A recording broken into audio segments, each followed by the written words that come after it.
வணக்கம். இன்னைக்கு நம்ம பார்க்க போறது வெறும் ஒரு சாதாரண ஜோதிட பலன் கிடையாதுங்க.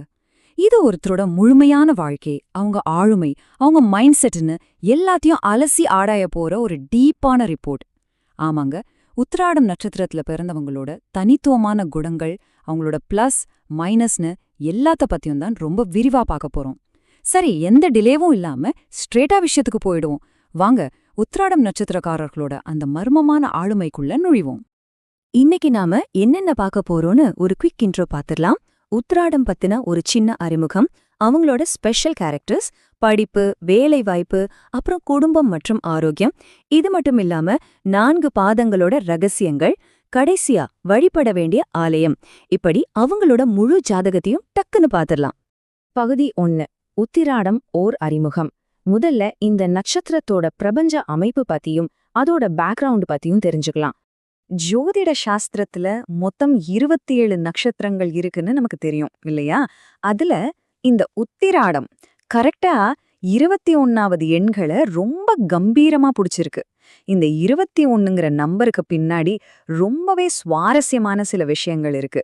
இந்த நட்சத்திரத்தோட அதிபதி யாருன்னு பாத்தீங்கன்னா, ஒட்டுமொத்த உலகத்துக்கே வெளிச்சம் கொடுக்கிற நம்ம சூரிய பகவான் தாங்க. அதனாலேயே இவங்களுக்குன்னு ஒரு தனி கெத்து இருக்கும். இவங்க நடையிலையும் பார்வையிலையும் ஒரு மிடுக்கு எப்பவுமே இருக்கும். அது மட்டும் இல்லாம இது முழுமுதற் கடவுளான விநாயக பெருமான் அவதரித்த நட்சத்திரம். நல்ல காரியங்கள் செய்யறதுக்கு ரொம்ப உகந்ததுங்கிறதால இத ஒரு மங்கள நட்சத்திரம்னு சொல்றோம். சூரியன் மூலமா இயல்பான ஒரு லீடர்ஷிப் குவாலிட்டியும், விநாயகர் மூலமா ஆன்மீக ஞானமும் இவங்களுக்கு பைபர்த்தாவே கிடைச்சிரும்.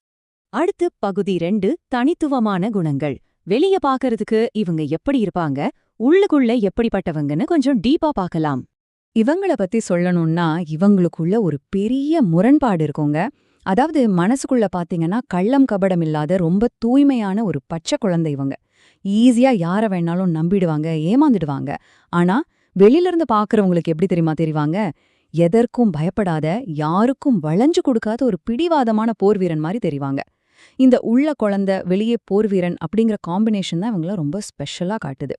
இன்னும் இவங்கள பத்தி சில முக்கியமான விஷயங்கள் சொல்லணும்னா, நேர்மை, நியாயம், இதுக்கு தான் இவங்க ஃபர்ஸ்ட் ப்ரியாரிட்டி கொடுப்பாங்க. உள்ளத உள்ளபடி பலார்னு பேசுறதால சில நேரங்கள்ல கெட்ட பேர் கூட வாங்குவாங்க. இவங்கள அவ்வளோ சீக்கிரம் யாராலையும் எடை போடவே முடியாதுங்க. எப்பவுமே ஒரு மிஸ்ட்ரியாவே இருப்பாங்க. ஆனா ஒன்ஸ் நீங்க இவங்களோட நம்பிக்கையை சம்பாதிச்சிட்டீங்கன்னா, உசுர கொடுத்தாவது உங்களுக்கு விசுவாசமா இருப்பாங்க. ஒருத்தர் செஞ்ச உதவிய மறக்க மாட்டாங்க. அடுத்தவங்க பொருளுக்கு துளி கூட ஆசைப்படவே மாட்டாங்க. எங்க அநீதி நடந்தாலும் முதலாளா நின்னு சமுதாயத்துக்காக தட்டி கேட்கிற தைரியம் இவங்களுக்கு உண்டு. சரி, குணங்களை பார்த்தாச்சு. அடுத்து பகுதி 3, கல்வி மற்றும் தொழில். படிப்புலயும் கெரியர்லயும் இவங்க எப்படி பட்டைய கிளப்புறாங்கன்னு பாப்போம். இவங்களோட டேலண்ட்ஸ்லாம் பாத்தீங்கன்னா நிஜமாவே ரொம்ப ஆச்சரியமா இருக்குங்க. ஒரு பக்கம் மெடிக்கல் ஃபீல்டு, குறிப்பா சித்த மருத்துவம், ஹோமியோபதி, சர்ஜரிலாம் பண்றதுல ரொம்ப கில்லாடியா இருப்பாங்க. இன்னொரு பக்கம் பாத்தீங்கன்னா ஆக்டிங், டைரக்ஷன், ஃபிலிம் ப்ரொடக்ஷன்னு கலைத்துறையிலயும் பின்னுவாங்க. அது மட்டுமா, சட்டம் படிச்சு வக்கீலாவோ ஜட்ஜாவோ இருப்பாங்க. இல்லனா பாக்ஸிங், மல்யுத்தம்னு செம்ம ஆக்ஷனான ஸ்போர்ட்ஸ்லயும் கலக்குவாங்க. இவங்க எந்த ஃபீல்ட்ல இருந்தாலும் சரிங்க, மத்தவங்கள லீட் பண்ற அந்த தலைமை பதவி, அதாவது அரசியல், ராணுவம் இல்ல பெரிய பிசினஸ் மேக்னெட்னு அந்த பதவி அதுவா இவங்கள தேடி வந்துடும். இவங்களோட வாழ்க்கை பயணத்தை ஒரு ஹீரோவோட ஜேர்னினே சொல்லலாம். சின்ன வயசுலயே குடும்ப பாரத்தை தலையில தூக்கி வைக்கிற மாதிரி கஷ்டமான சூழ்நிலைகள் வரலாம். ஆனா தங்களோட கடின உழைப்பால ஒரு 28ல இருந்து 31 வயசுக்குள்ள இவங்க லைஃப்ல ஒரு நல்ல ஸ்டெபிலிட்டி வந்துரும். அதுக்கப்புறம் கரெக்டா ஒரு 40 வயசு தொடும்போது பாருங்க, யாரோ எதிர்பார்க்காத அளவுக்கு பொருளாதாரம் தடபுடலா உயரும். சிம்பிளா சொல்லணும்னா இவங்களுக்கு பண கஷ்டங்கிறது ஒரு பெரிய மேட்டராவே இருக்காதுங்க. அடுத்த பகுதி 4, குடும்பம் மற்றும் ஆரோக்கியம். வெளியே இவ்ளோ கராரா ஸ்ட்ரிக்டா இருக்கிறவங்க வீட்ல தங்களுக்கு பிடிச்சவங்க கிட்ட எப்படி இருப்பாங்கன்னு தெரிஞ்சுக்கலாமா? இது கொஞ்சம் ஃபன்னியான விஷயம்தாங்க. இவங்களுக்கு ஃபேமிலி மேலயும் லைஃப் பார்ட்னர் மேலயும் உசிரே வச்சிருப்பாங்க. ஆனா இவங்களுக்கு இயல்பாவே கொஞ்சம் ஈகோ இருக்குங்கிறதால வீட்ல இவங்களே ஏதாவது சின்ன தப்பு பண்ணிட்டா கூட அத வெளிய காட்டிக்காம ரொம்ப சைலண்டா சாமர்த்தியமா சமாளிச்சு தப்ப மறைச்சிடுவாங்க. ஏன்னா வீட்ல எந்த குழப்பமும் வந்துடக்கூடாது, அந்த அன்பு எப்பவும் போல இருக்கணுங்கிறதுக்காக பண்ற சின்ன ட்ரிக் தான் இது. ஆரோக்கியம்னு வரும்போது இவங்க கண், அப்புறம் பல் சம்பந்தமான பிரச்சனைகள், முதுகுத்தண்டு, சிறுநீரக கோளாறுகள் பத்தி கொஞ்சம் கேர்ஃபுல்லா இருக்கிறது நல்லது. ஆனா இவங்கள பத்தி எல்லாரும் பொறாமப்படுற ஒரு விஷயம் இருக்கு. அது இவங்களோட லுக்ஸ். நேச்சுரலாவே ரொம்ப அட்ராக்டிவா வசீகரமா இருப்பாங்க. ஆச்சரியம் என்னன்னா, வயசான காலத்துல கூட முகத்துல சுருக்கம் விழாம செம்ம யங்கா ஸ்மார்ட்டா உங்களை மெயின்டைன் பண்ணுவாங்க. எப்படிங்க இதெல்லாம் முடியுதுன்னு நாமளே பல தடவை ஆச்சரியப்படுவோம். இப்போ நாம ஒரு முக்கியமான கட்டத்துக்கு வந்துட்டோம். பகுதி 5, 4 பாதங்களின் ரகசியங்கள். பிறந்த நேரத்தை வச்சு இவங்களோட குணங்கள்ல ஏற்படுற நுணுக்கமான மாற்றங்களை பத்தி பாப்போம். உத்திராட நட்சத்திரத்தை 4 பாதமா பிரிக்கலாம். முதல் பாதம் தனுஷ் ராசியிலையும் மத்த 3 மகர ராசியிலையும் வரும். முதல் பாதம் குரு பகவானோட ஆதிக்கத்துல இருக்கு. இவங்களுக்கு மெமரி பவர் வேற லெவல்ல இருக்கும். அப்புறம் வாழ்க்கை துணையோட அட்வைஸ் கேட்டுட்டு தான் எந்த ஒரு முடிவும் எடுப்பாங்க. 2வது பாதம் சனி பகவானோடையது. எப்படியாவது லைஃப்ல சாதிக்கணும்னு ரொம்ப ஆம்பிஷியஸா இருப்பாங்க.